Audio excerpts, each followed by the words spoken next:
जिल्हा परिषद प्राथमिक शाळा व विद्या विकास मंदिर शाळा अवसरी बुद्रुक या शाळेतील मुलांचे जय मल्हार प्रतिष्ठान अवसरी बुद्रुक यांच्या वतीने आज शाळेच्या नवीन वर्षाच्या पहिल्या दिवशी मुलांचे जंगी स्वागत करण्यात आले।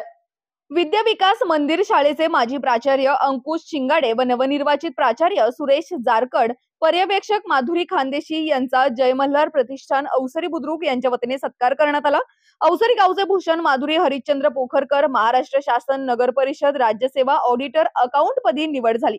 अनिकेत सुधीर शिंदे कर निर्धारण व प्रशासकीय अधिकारी पदी निवड झाली। यांचाही सत्कार प्रतिष्ठानच्या वतीने करण्यात आला। शाळेतील मुलांना मोफत पुस्तकांचे वितरण करण्यात आले। प्रतिष्ठानच्या वतीने अवसरी बुद्रुक मधील सर्व शाळा अंगणवाडीच्या मुलांना खाऊ वाटप करण्यात आला। यावेळी उपस्थित मान्यवर पुणे जिल्हा दूध संघाचे माजी चेअरमन, राष्ट्रवादी काँग्रेस पक्षाचे अध्यक्ष, विविध सहकारी सोसायटीचे संचालक आशुतोष हिंगे, माजी सरपंच पवन हिले, माजी उपसरपंच सचिन हिंगे, दीपक चौरे, वसंतराव हिंगे, शाळा व्यवस्थापन समितीचे अध्यक्ष निलेश हिंगे, शिक्षक वृंद व ग्रामस्थ मोठ्या संख्येने उपस्थित होते। राष्ट्र सह्याद्री न्यूज साठी प्रतिनिधी सुधीर हिंगे, अवसरी।